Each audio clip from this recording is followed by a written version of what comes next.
के नाम पर खुद को भूखा रखते हैं? तो रुकिए, आज मैं आपको वो राज बताऊंगी जो आपकी सोच बदल देगा। क्या आपको पता है कि जिस खाने को आप दुश्मन समझते हैं वही आपका सबसे अच्छा दोस्त है? आज हम एक ऐसी सच्चाई उजागर करेंगे जो आपको हैरान कर देगी। हम सब वजन घटाने के लिए खुद को सजा देते हैं, लेकिन रुजुता दिवेकर कहती हैं, अपने दिमाग को मत खो, वजन अपने आप कम हो जाएगा। ये सिर्फ शरीर की नहीं, मन की बात है। रुजुता दिवेकर ने हमें सिखाया है कि डाइट कोई सजा नहीं, बल्कि एक जीवन शैली है। ये कोई ऐसी चीज नहीं जिसे आप शुरू करें और फिर छोड़ दें। सही खाना जीवन भर की प्रतिबद्धता है। मिथक तोड़ो, सच जानो। मिथक 1, भूखा रहना ही वजन घटाने का तरीका है। सच, रुजुता कहती है, वजन कम करने के लिए आपको खाना होगा। भूखा रहने से आपका मेटाबॉलिज्म धीमा हो जाता है और शरीर तनाव में आकर फैट जमा करने लगता है। याद है करीना कपूर ने क्या कहा था? मैं खाकर वजन कम कर रही हूँ। मिथक 2, लो फैट और शुगर फ्री प्रोडक्ट्स हमेशा हेल्दी होते हैं। सच, अक्सर ये प्रोडक्ट्स ट्रांस फैट और आर्टिफिशियल स्वीटनेस से भरे होते हैं, जो आपके दिल और मेटाबॉलिज्म के लिए और भी खतरनाक हो सकते हैं। अगर आप समोसा या चिप्स खाना चाहते हैं तो घर पर बनाइए, ताज़ा खाइए, क्योंकि उसमें आपको पता है कि क्या जा रहा है।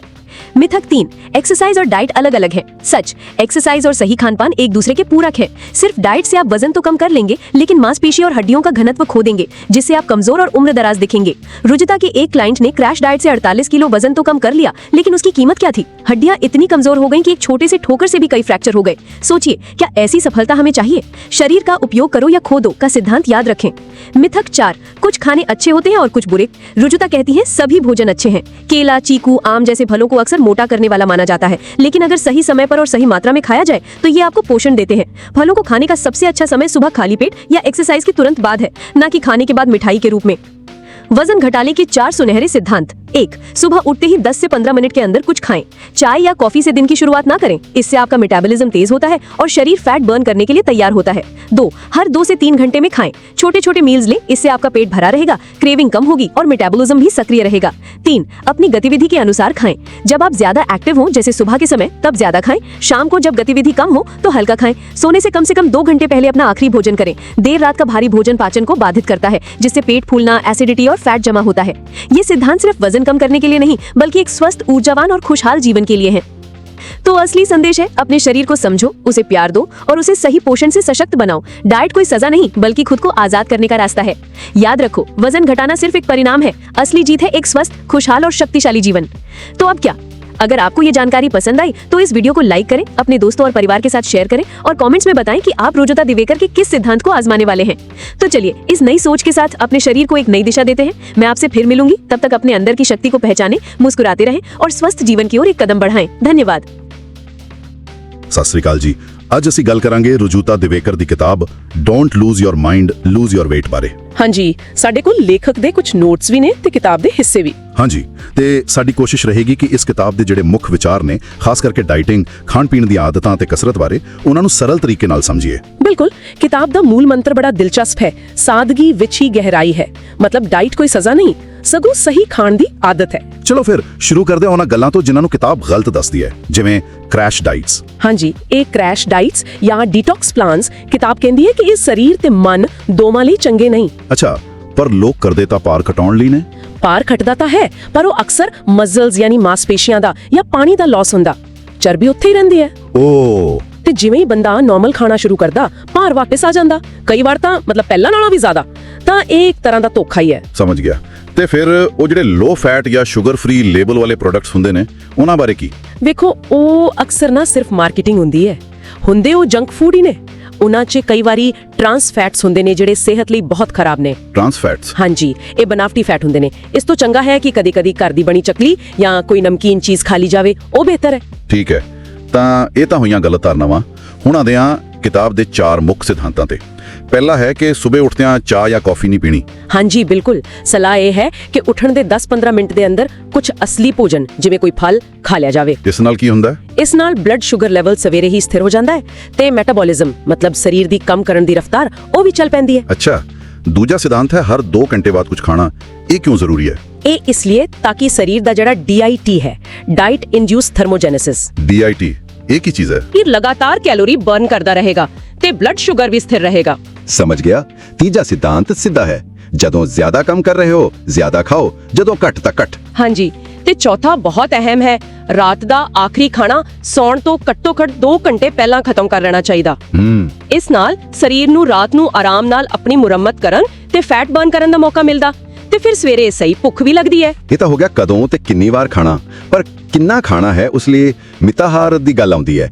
ਇਹ ਕੀ ਹੈ? ਮਿਤਾਹਾਰ ਯੋਗ ਦਾ ਇੱਕ ਸਿਧਾਂਤ ਹੈ ਜਿਸ ਦਾ ਮਤਲਬ ਹੈ ਸੰਜਮ ਨਾਲ ਖਾਣਾ, ਯਾਨੀ ਸਿਰਫ ਉਦੋਂ ਤੱਕ ਖਾਓ ਜਦੋਂ ਤੱਕ ਪੇਟ 'ਚ ਹਲਕਾਪਣ ਤੇ ਤਾਜ਼ਗੀ ਮਹਿਸੂਸ ਹੋਵੇ, ਨਾ ਕਿ ਭਾਰੀਪਣ। ਮਤਲਬ ਓਵਰ ਈਟਿੰਗ ਨਹੀਂ ਕਰਨੀ। ਬਿਲਕੁਲ।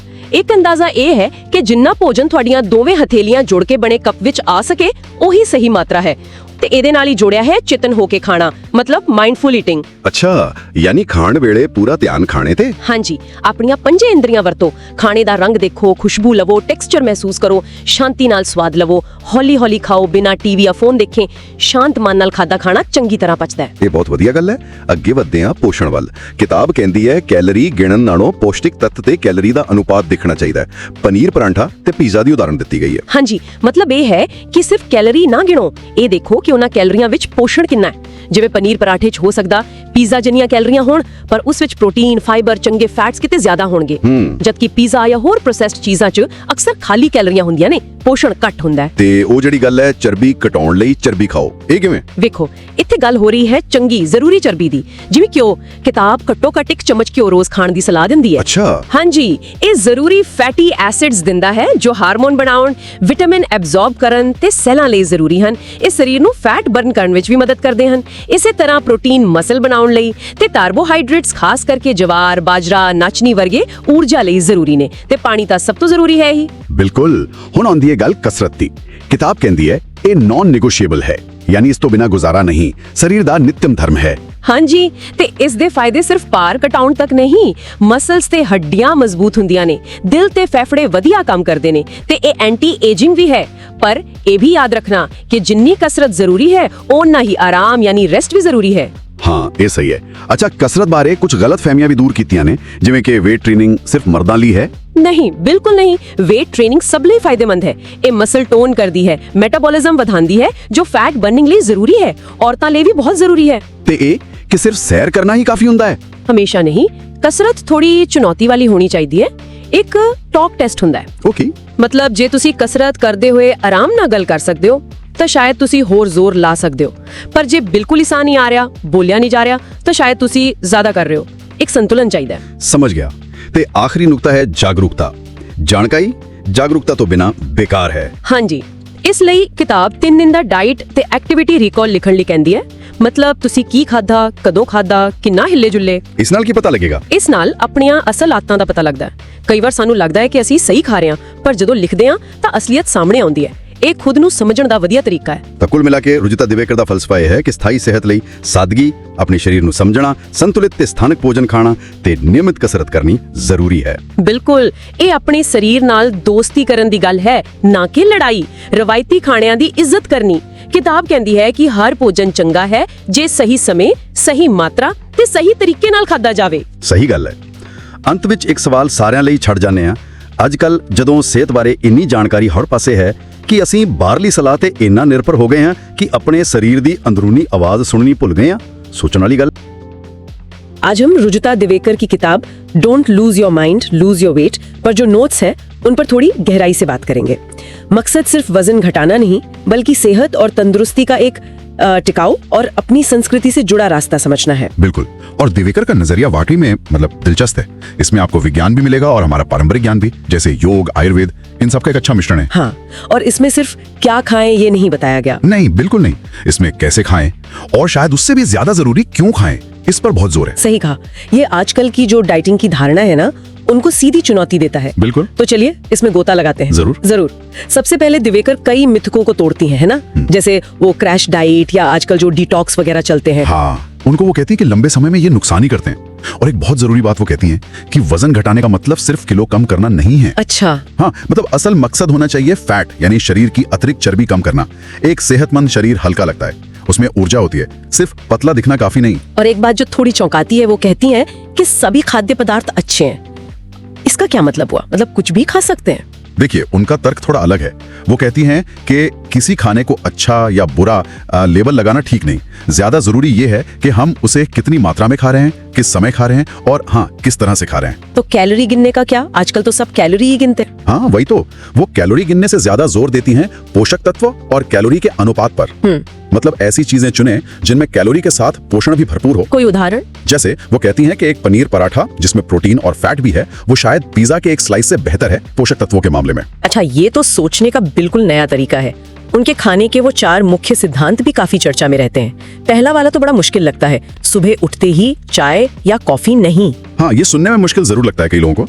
उनका सुझाव है कि उठने के 10-15 मिनट के अंदर ही कुछ असली खाना खा लेना चाहिए, जैसे कोई फल या भीगे हुए मेवे। लेकिन क्यों? चाय कॉफी से क्या दिक्कत है सुबह? देखिए, इसके पीछे विज्ञान है। सुबह खाली पेट चाय या कॉफी पीने से स्ट्रेस हार्मोन कॉर्टिसोल बढ़ सकता है और ये कॉर्टिसोल फैट बर्निंग में मतलब चर्बी घटाने में रुकावट डाल सकता है। सुबह कुछ ठोस खाने से ब्लड शुगर लेवल स्थिर होता है और मेटाबॉलिज्म ठीक से शुरू होता है। अच्छा, मतलब शरीर को जगाने का सही तरीका। और दूसरा सिद्धांत? हर 2 घंटे में खाना। हर 2 घंटे में? ये भी थोड़ा उल्टा लगता है ना, कि बार बार खाने से वजन बढ़ेगा। हाँ बिल्कुल, लेकिन दिवेकर का तर्क है कि नियमित अंतराल पर छोटी मात्रा में खाने से डाइट इंड्यूस्ड थर्मोजेनेसिस यानी DIT बढ़ता है। आसान भाषा में कहें तो शरीर खाना पचाने में ही ज्यादा कैलोरी जलाता है, इससे मेटाबॉलिज्म तेज रहता है। दिलचस्प। और बाकी 2 क्या है, जल्दी से बताइए। तीसरा है कि जब आप ज्यादा एक्टिव हो, मान लीजिए जिस दिन आपने कसरत की उस दिन थोड़ा ज्यादा खाएं और जिस दिन कम एक्टिव हैं उस दिन कम, मतलब शरीर की जरूरत सुने। ठीक है। और चौथा कि रात का खाना सोने से कम 2 घंटे पहले खत्म कर लें ताकि पाचन आराम से हो। समझ गई। अब पोषण पर आते हैं। कार्ब्स, प्रोटीन, फैट्स, इनके बारे में क्या खास है दिवेकर के नजरिए में? वो स्लो कार्ब्स की सलाह देती हैं, जैसे साबुत अनाज, फल, सब्जियां, ये धीरे धीरे एनर्जी देते हैं। और एक मजेदार बात वो कहती हैं कि भारतीय खाने का जो तड़का है ना, घी, जीरा, हल्दी वाला, हाँ। वो खाने का ग्लाइसीमिक इंडेक्स कम कर सकता है। मतलब वो खाना ब्लड शुगर को कितनी तेजी से बढ़ाता है उसे धीमा कर सकता है। अरे वाह, ये तो कमाल की बात है। और प्रोटीन? प्रोटीन तो खैर मांसपेशियों की मरम्मत और फैट बर्निंग के लिए जरूरी है ही, खासकर अगर आप व्यायाम करते हैं तो। और अब आते हैं उस सबसे क्रांतिकारी बात पर, फैट्स यानी वसा। फैट कम करने के लिए फैट खाएं, ये कैसे? हाँ, ये उनकी सबसे चर्चित सलाहों में से एक है। वो घी जैसे सैचुरेटेड फैट समेत सही मात्रा में और सही तरह के फैट्स खाने की वकालत करती हैं। घी खाने की सलाह? आजकल तो सब फैट फ्री के पीछे भागते हैं। बिल्कुल, उनका कहना है कि हर मुख्य भोजन में थोड़ा फैट जरूर होना चाहिए। ये न सिर्फ स्वाद बढ़ाता है बल्कि ब्लड शुगर को स्थिर रखता है, पेट भरा हुआ महसूस कराता है और मूड भी अच्छा रखता है। खाने के साथ साथ खाने के तरीके पर भी उनका बहुत जोर है ना? वो मिताहार क्या है? हाँ बिल्कुल, मिताहार का मतलब है बहुत ध्यान से खाना, अपनी सारी इंद्रियों का इस्तेमाल करके खाने को देखें, सूंघें, छुएं, चबाने की आवाज सुनें और स्वाद लें। धीरे धीरे खाएं और तब तक खाएं जब तक अनुभव अच्छा लगे और पेट भारी न लगे, बल्कि शरीर हल्का और ताजा महसूस करे। इसके लिए तो मन शांत होना भी जरूरी है। बिल्कुल, शांत मन पाचन के लिए बहुत जरूरी है। तनाव से कॉर्टिसोल निकलता है, जो हमने पहले भी बात की, वो मेटाबॉलिज्म धीमा कर देता है। ठीक है, भोजन की बात हो गई, अब व्यायाम पर आते हैं। उसे तो वो गैर पराक्रम में मानती हैं। हाँ, मतलब वो जरूरी है, उसे टाला नहीं जा सकता। लेकिन यहाँ भी एक ट्विस्ट है। वो कहती हैं कि फिटनेस का सबसे अहम हिस्सा शायद कसरत नहीं बल्कि आराम यानी रेस्ट है। आराम कसरत से ज्यादा जरूरी? हाँ, उनका मानना है कि बिना सही आराम और नींद के शरीर ठीक से रिकवर नहीं कर पाता, मांसपेशियां बन नहीं पाती हैं और फैट बर्निंग भी धीमी हो जाती है। उन्होंने व्यायाम से जुड़े कुछ मिथक भी तोड़े हैं, जैसे कि वेट ट्रेनिंग से महिलाएं मर्दों जैसी भारी हो जाएंगी। ये गलत है। अच्छा, और सप्लीमेंट्स के बारे में क्या राय है? आजकल बहुत चलन में है। वो मानती हैं कि आज के समय में जहां खाने की गुणवत्ता थोड़ी कम हो गई है और तनाव बढ़ गया है, वहां सप्लीमेंट्स एक आवश्यकता हो सकते हैं कुछ कमियों को पूरा करने के लिए। लेकिन, और ये बहुत जरूरी है, वो साफ कहती हैं कि ये सप्लीमेंट्स सही भोजन, व्यायाम और पॉजिटिव सोच का विकल्प बिल्कुल नहीं है। मतलब ये बस एक सपोर्ट सिस्टम हो सकते हैं, बेस नहीं। एकदम सही, ये सिर्फ मदद कर सकते हैं, नींव नहीं बना सकते। और इन सब बातों को जानने से भी ज्यादा जरूरी वो मानती हैं जागरूकता को। हाँ, यही शायद सबसे कोर आइडिया है। वो सलाह देती हैं कि लोग कम से कम 3 दिन का अपना आहार और गतिविधि रिकॉर्ड बनाएं। इसका मकसद खुद को आंकना नहीं है, बल्कि बस देखना है, समझना है कि हम असल में क्या खा रहे हैं, कब खा रहे हैं, क्यों खा रहे हैं और कितने एक्टिव हैं। बिना किसी जजमेंट के बस ऑब्जर्व करना। बिल्कुल, ये जागरूकता ही बदलाव की पहली सीढ़ी है। तो अगर हम संक्षेप में कहें, दिवेकर का दर्शन सिर्फ वजन घटाने का कोई शॉर्टकट नहीं है। नहीं, बिल्कुल नहीं। बल्कि ये जीवन जीने का एक संतुलित, टिकाऊ और हाँ आनंददायक तरीका है, जो भोजन, शरीर और मन सबको जोड़ता है। एकदम सही कहा। यह हमारी पारंपरिक समझदारी और आज के विज्ञान का एक बड़ा ही प्रैक्टिकल मिश्रण है। यह हमें अपने शरीर की इज्जत करने और उसकी जरूरतों को सुनने के लिए प्रेरित करता है। ये क्या ना करें से ज्यादा क्या करें और कैसे करें पर फोकस करता है। हाँ, ये ज्यादा सकारात्मक तरीका है। बिल्कुल। और श्रोताओं के लिए जाते जाते एक सवाल छोड़ जाते हैं। दिवेकर कहती हैं कि जानकारी जागरूकता के बिना बेकार है। हम सब सेहत के बारे में कितना कुछ पढ़ते सुनते हैं ना, पर क्या हम सच में उस जानकारी का इस्तेमाल खुद को समझने, अपनी आदतों के प्रति जागरूक होने के लिए कर रहे हैं, या बस जानकारी इकट्ठा करते जा रहे हैं? इस पर जरूर सोचिएगा। आज हम रुजुता दिवेकर की किताब don't lose your mind, lose your weight के जो नोट्स हैं उन पर एक गहरी नजर डाल रहे हैं। जी, और ये बहस सिर्फ वजन घटाने की नहीं बल्कि सेहत के लिए एक ज्यादा देर पा हमारी सकाफत से जुड़ा है और आप कह लें एक शऊरी जाविया समझने की है। बिल्कुल, मतलब ये कि जो आम डाइटिंग के तरीके हैं उनसे हटकर सोचना। सही, और देखें कि कैसे हमारी पुरानी हिकमत और नई साइंस मिलकर काम कर सकती हैं। देवेकर का जो बुनियादी फलसफा है ना, वो बड़ा सादा है, सादगी गहरी है। यानी सही खाना कोई बहुत पेचीदा चीज नहीं। बिल्कुल नहीं, ये फितरी है, सादा है, और डाइट कोई सजा नहीं, कोई जेल नहीं। ये जिंदगी भर ठीक खाने का एक अज़्म है। और मकसद सिर्फ वजन कम करना नहीं बल्कि चर्बी कम करना, ये जरूरी है, मसल्स और हड्डियों को नुकसान पहुंचाए बगैर। ये तो बहुत अहम नुक्ता है, क्योंकि अक्सर डाइट्स में तो मसल्स भी कम हो जाते हैं। जी हाँ, और इसी से जुड़ी हैं वो गलतफहमियां, जैसे ये क्रैश डाइट्स या डिटॉक्स प्लान्स वगैरह। हाँ, जो बड़े मकबूल हैं। और पट्ठों का वजन कम होता है, चर्बी का नहीं। ओह, और मेटाबॉलिज्म भी सुस्त हो जाता है, फिर नतीजा वजन वापस आता है, अक्सर पहले से भी ज्यादा। अच्छा, और ये जो लो फैट या शुगर फ्री चीजें मिलती हैं बाजार में, वो कैसी हैं? दिखने में तो बड़ी सेहतमंद लगती है ना? जी बिल्कुल। लेकिन असल में ये अक्सर प्रोसेस्ड फूड मतलब जंक फूड ही होती हैं। इनमें ट्रांस फैट्स हो सकते हैं या मसनूई मिठास। तो ये एक तरह का धोखा है। हाँ, एक झूठा एहसास देती हैं सेहत का, और लोग ज्यादा खा लेते हैं। ये सादगी वाले फलसफे के तो बिल्कुल खिलाफ है। तो अगर ये सब नहीं तो फिर सही तरीका क्या है? किताब क्या कहती है? किताब हमें मिताहार का तसव्वुर सिखाती है।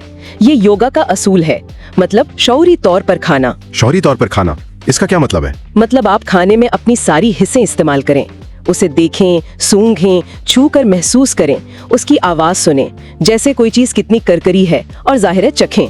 ये तो बड़ा दिलचस्प है, लेकिन क्या ये अमली है आजकल की तेज जिंदगी में? क्यों नहीं? इसका मतलब ये नहीं कि हर निवाले पर आधा घंटा लगाएं, बस खाने के वक्त ध्यान खाने पर हो, फोन, टीवी, ये सब चीजें ना हो। अच्छा, और अपने जिस्म को सुने। किताब कहती है इतना खाएं कि बस खुशगवार लगे, जिस्म हल्का महसूस हो। मिकदार का कोई अंदाजा? एक सादा सा पैमाना दिया है, जितना खाना आपकी दोनों हथेलियों को जोड़ कर आ जाए, बस इतना। यानी क्वालिटी और तजर्बे पर जोर है, सिर्फ कैलोरी गिनने पर नहीं। बिल्कुल, किताब कैलोरी गिनने से ज्यादा ग़िज़ाइयत बमुकाबला कैलोरी का तनासब देखने को कहती है। मतलब ये कि जो कैलोरी आप ले रहे हैं, क्या उसमें ग़िज़ाइयत भी है? जैसे घर का पनीर पराठा जिसमें प्रोटीन, कार्ब्स, फैट सब है, वो एक बाजारी पिज्जा की खाली कैलोरी से कहीं बेहतर है। समझ गया। तो इस सब को रोजमर्रा जिंदगी में कैसे लाएं? कोई खास उसूल हैं? हाँ, 4 बुनियादी उसूल बताए गए हैं। पहला, दिन का आगाज कभी भी चाय या कॉफी से ना करें। ओह, ये तो बहुत लोग करते हैं। जी, लेकिन जागने के 10-15 मिनट में कुछ असली खाना खाएं, फल हो या कुछ और। ये ब्लड शुगर को मुस्तहकम करता है, मेटाबॉलिज्म जुगाता है। ठीक। दूसरा उसूल? हर 2 घंटे बाद कुछ ना कुछ खाएं, थोड़ा सा। इससे डाइट इंड्यूस्ड थर्मोजेनेसिस यानी DIT बढ़ता है। जिस्म खाना हजम करने में ज्यादा तवनाई लगाता है, और ज्यादा भूख लगने से भी बचत होती होगी। बिल्कुल, आप अगली बार ज्यादा नहीं खाते। तीसरा उसूल, जब ज्यादा एक्टिव हो ज्यादा खाएं, जब कम एक्टिव तो कम। जिस्म की सुने। और चौथा? अपना रात का खाना यानी आखिरी मील सोने से कम 2 घंटे पहले खत्म कर लें। इससे क्या फायदा? इससे जिस्म को रात में मरम्मत और चर्बी जलाने का जो उसका अपना काम है, उस पर ध्यान देने का मौका मिलता है। खाने के अलावा वर्जिश पर भी बहुत जोर है। इसे तो गैर मुतनाज़ा और मुतलक जरूरत कहा गया है। जी हाँ, और ये सिर्फ वजन कम करने के लिए नहीं, मजमूई सेहत, पट्ठों, हड्डियों की मजबूती, जहनी सुकून, सबके लिए जरूरी है। और एक बात मुझे बड़ी दिलचस्प लगी कि फिटनेस का सबसे अहम हिस्सा आराम है। ट्रेनिंग से खवातीन भारी नहीं होती। हाँ, ये बहुत आम ख्याल है। या ये कि योगा सिर्फ लचक के लिए है, जबकि वो तो पूरी सेहत, हत्ता कि जिनसी सेहत को भी बेहतर करता है। ग़िज़ाई अज्जा पर भी बात हुई है, कार्ब्स, प्रोटीन, फैट्स। जी, कार्ब्स तवानाई के लिए अहम है, खासकर स्लो कार्ब्स जैसे साबित अनाज। प्रोटीन तो जिस्म की तामीर और मरम्मत के लिए, खास तौर पर मसल्स के लिए बहुत जरूरी है। अगर कोई वर्जिश करता है तो और भी ज्यादा। बिल्कुल, और फैट्स यानी चर्बी, जिनसे सब डरते हैं। हाँ, लेकिन किताब कहती है चर्बी कम करने के लिए चर्बी खाएं। अच्छा, मगर सही किस्म की, असली घी, कम से कम 1 चम्मच रोज, और कभी कभार महीने में 1 आध बार घर की तली हुई चीजें, ये जरूरी है। सप्लीमेंट्स का क्या जिक्र है? और पानी? सप्लीमेंट्स को आजकल की खुराक और तनाव की वजह से एक जरूरत कहा गया है, लेकिन ये सेहतमंद खाने, वर्जिश और अच्छी सोच का मुतबादिल नहीं है। और पानी? पानी तो सबसे अहम ग़िज़ाइयत है, बस इतना पिएं कि पेशाब का रंग साफ रहे। आखिर में एक बहुत अहम बात कही गई है बेदारी के बारे में। जी, मालूमात बेदारी के बगैर बेकार है। सिर्फ जानना काफी नहीं, अपनी आदतों को समझना, अपने जिस्म को सुनना, ये जरूरी है। इसके लिए कोई तरीका? हाँ, 30 दिन का खुराक और सरगर्मी का रिकॉर्ड बनाने का मशवरा दिया है। इससे अपनी हकीकत पता चलती है और ये कि पुरसुकून जहन हाजमे और चर्बी जलाने में मदद करता है। टेंशन से कॉर्टिसोल बनता है जो फैट बर्निंग रोकता है। तो खुलासा ये हुआ कि ये सिर्फ डाइट नहीं, एक पूरा लाइफस्टाइल है।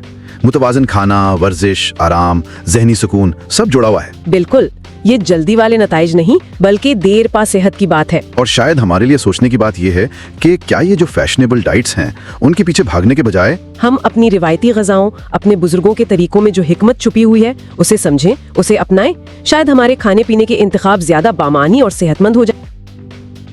Ever feel like you're just, spinning your wheels with diets, always looking for that next big thing, that magic fix? It's a really common feeling, isn't it? Totally. Well, today we're doing a deep dive into something refreshingly different. It's Rui Debakar's philosophy from her book, Don't Lose Your Mind, Lose Your Weight. Ah, yes. Her whole approach is built on this core idea. Yeah. Simplicity is profound. Exactly. So our mission today is to sort of unpack that.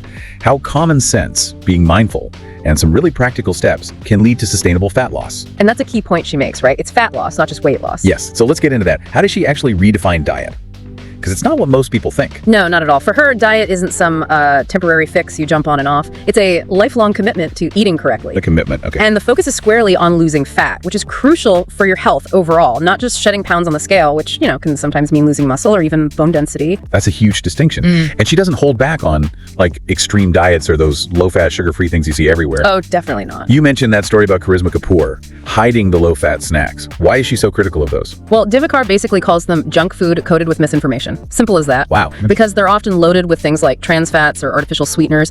These things, they actually confuse the body. They mess with your hunger signals, lead to more cravings. And you end up gaining weight, the exact opposite of what you want. Precisely. It's completely counterintuitive. So if we ditch those, and she also famously says calorie counting is the most irrelevant question. Yeah. What do we focus on? Right. Good question. If it's not about counting every single calorie, then what? Yeah. The shift is towards the nutrient to calorie ratio. Yeah. The idea is that every calorie you do eat should be packed, absolutely loaded with nutrients. Makes sense. Like her paneer paratha versus pizza example. Exactly. A well-made paneer paratha offers far superior nutrition compared to your average pizza slice. It's about the quality, the nutrient density, not just the number. Quality over quantity. Got it. So how do we actually practice this mindful approach? She talks about Midahar, right? A yogic thing? Yes, Midahar. It's a beautiful concept, really. It's about engaging all your senses when you eat. All five. Sight, smell. Sight, smell, touch, hearing, taste. Eating slowly, mindfully, and crucially, without distractions. No TV, no phone scrolling. Okay, that's a challenge for many of us. And the portion size. She suggests a simple guide. The amount that fits comfortably in your 2 cupped palms. That's roughly 1 portion. 2 palms, okay. And you stop eating when the experience is still sweet or pleasant, when you feel light and fresh, before you hit that feeling of being stuffed, that overeating threshold. It sounds like, just paying attention, really tasting the food. It is. It's about reconnecting with your body's signals. And then she has those core principles for eating every day. Yeah. 4 cornerstones, plus a 6th rule she says is vital. Ah, yes, the 6th rule. It's about maintaining a calm state of mind, because stress triggers cortisol. The stress hormone, right. And cortisol actually tells your body to store fat, especially around the middle, and it hinders fat burning. So managing stress is key. Okay, calm mind. What about the 4 main eating rules? Okay, first, never wake up to tea or coffee on an empty stomach. Really? Why is that? You need real food within 10-15 minutes of waking. Fruit, nuts, something solid. It stabilizes blood sugar and gets your metabolism going properly. Interesting. Okay, number 2. Eat every 2 hours. Small, frequent meals. Every 2 hours. That seems counter to things like intermittent fasting. It does, but her reasoning is about promoting diet-induced thermogenesis. Basically, digesting food burns calories. Small meals keep the metabolic fire gently burning. And prevents getting ravenous and overeating later. Exactly. It helps manage hunger and keeps energy levels stable. Third, eat more when you're more active, less when you're less active. Simple logic, align fuel with output. Physical and mental activity. Both. And finally, number 4, finish your last meal at least 2 hours before you sleep. Why the gap before bed? Eating heavy or late disrupts your body's overnight repair work. Digestion takes energy, and it impairs fat burning while you sleep. Okay, those make sense. Now, beyond food, she's very clear. Exercise is non-negotiable. Absolutely non-negotiable. And it's about so much more than just weight loss. Like what? Huge holistic benefits, better bone density, improved heart health, mood elevation, even anti-aging effects. And she stresses rest too, doesn't she? Critically important. The most important part of fitness is rest. Your body needs that downtime to recover, rebuild, and actually get stronger from the exercise. Makes sense. You can't just go. No, rest is where the magic happens, really. And she also busts some common exercise myths, right? Things we might take for granted. She does, like the idea that weight training equals equals bodybuilding, especially for women. Yeah, the fear of getting bulky. Right. But she clarifies it builds toned muscle, denser bones, it shapes you, it doesn't necessarily bulk you up like a competitive bodybuilder. What else? The yoga equals no sex myth, she calls that one out specifically, says yoga actually promotes balance in all areas of life, improving overall well-being. Okay, good to clarify. And walking. Isn't walking always good? It can be, but her point is that walking must provide a challenge. It needs to be intense enough. She mentions the talk test. The talk test. Yeah, if you can comfortably chat or sing while walking, it's probably not intense enough to give you significant fitness benefits. You should be able to talk, but maybe not sing easily. So push yourself a bit. A little, yeah, make it count. So we have all this information on diet, exercise, rest, but she says something profound. Information without awareness is useless. That's such a key insight. Knowing isn't the same as doing or even understanding your own patterns. And that's where her diet and activity recall comes in, that 3-day journal. Exactly. It's a powerful tool because it forces you very directly to confront what you actually eat and do, not what you think you do. Closing that gap between perception and reality. Precisely. That awareness is the first step to making real change. So wrapping this all up, what does this mean for you listening? It feels like a roadmap, really. Comprehensive, but also simple. It really boils down to balance, mindfulness, and consistency. It's not about finding perfection tomorrow. No quick fix. No. It's about those small, steady steps. Progress over perfection. And maybe the most empowering thought she leaves us with, and a great place for you to start, is simply just start now. Yes. Don't wait for Monday or the first of the month or the perfect time. Because she says it is the perfect time to start right now. Those little drops of effort, day by day. They fill your bowl with health, fitness, and ultimately peace.